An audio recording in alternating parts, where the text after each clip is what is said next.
बड़ी खबर आ रही है सुप्रीम कोर्ट से, जहां पर धार गौशाला को लेकर सुप्रीम कोर्ट ने बड़ा आदेश दिया है। शुक्रवार को वसंत पंचमी पर सरस्वती पूजा और जुम्मे की नमाज दोनों किए जाने का आदेश दिया गया है, लेकिन अलग अलग समय पर नमाज 1 से 3 बजे के बीच अदा की जाएगी। वहीं नमाज के लिए मंदिर परिसर में भी अलग से जगह निर्धारित की जाएगी। वहीं परिसर में आने वालों के लिए विशेष पास जारी किए जाएंगे, यानी उस दिन प्रवेश की व्यवस्था होगी। और बसंत पंचमी की पूजा के लिए भी जगह निर्धारित की जाएगी।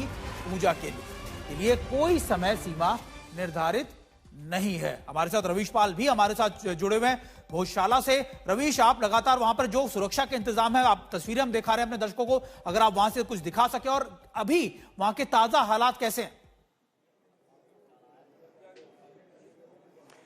देखिए, इस पूरे विवाद का जो केंद्र है आज तक बिल्कुल उसी जगह पे मौजूद है, बिल्कुल उस संरक्षित इमारत के बीचों बीच इस समय हम मौजूद हैं आज तक पर। और मेरे ठीक चारों तरफ अगर आप देखें तो आपको भगवा झंडे दिख जाएंगे जो कल की पूजा की तैयारियों के लिए यहाँ पे लगाए गए हैं। और चारों तरफ ये जो बैरिकेटिंग और सुरक्षा का कड़ा पर है आप देख रहे हैं। आप इन तस्वीरों को देख के अंदाजा लगा लीजिए कि ये कितना संवेदनशील मसला होता है मध्य प्रदेश के धार शहर के लिए। आमतौर पर बेहद शांत रहने वाला ये शहर, लेकिन जब शुक्रवार को जुमा भी होता है और अगर वसंत पंचमी आ जाती है तो क्या हालात रहते हैं वो आप इन तस्वीरों को देख के समझ सकते हैं।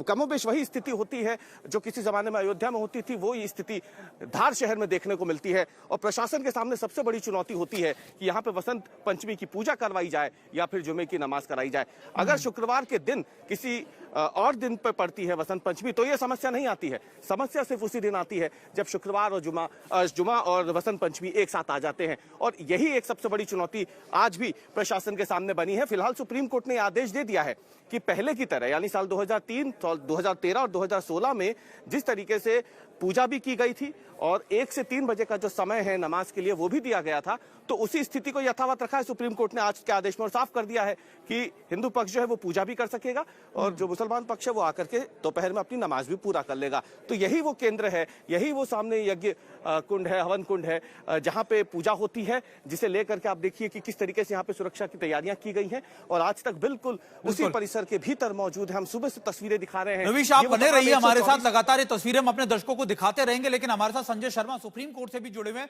संजय, ये पूरा मामला जो है वो आखिरकार एकाएक, क्योंकि जिस तरीके से रवीश बता रहे थे कि 2003 की बात हो, 2013 की बात हो, 16 में भी इसी तरीके के आदेश दिए गए थे, तो आखिरकार ये मामला सुप्रीम कोर्ट में एक बार फिर से आया कैसे? सुप्रीम कोर्ट में मामला तभी आता है जब शुक्रवार को बसंत पंचमी होती है।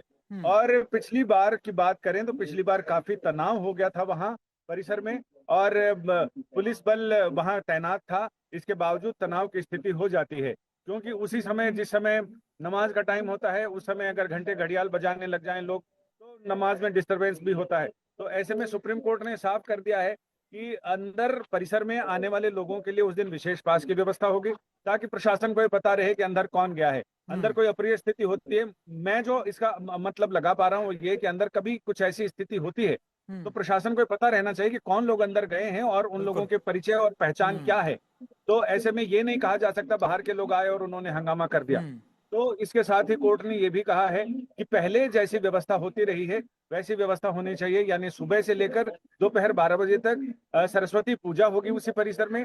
और पुराना नियम है, एएसआई ने इस विवाद पर यही व्यवस्था दी कि हर मंगलवार को एक तैल चित्र, पट्ट चित्र लाया जाता है जिस पर कैनवस पर सरस्वती जी का चित्र है और वो ऐतिहासिक चित्र वहां लाया जाता है और वहां पूजा होती है उसी परिसर में।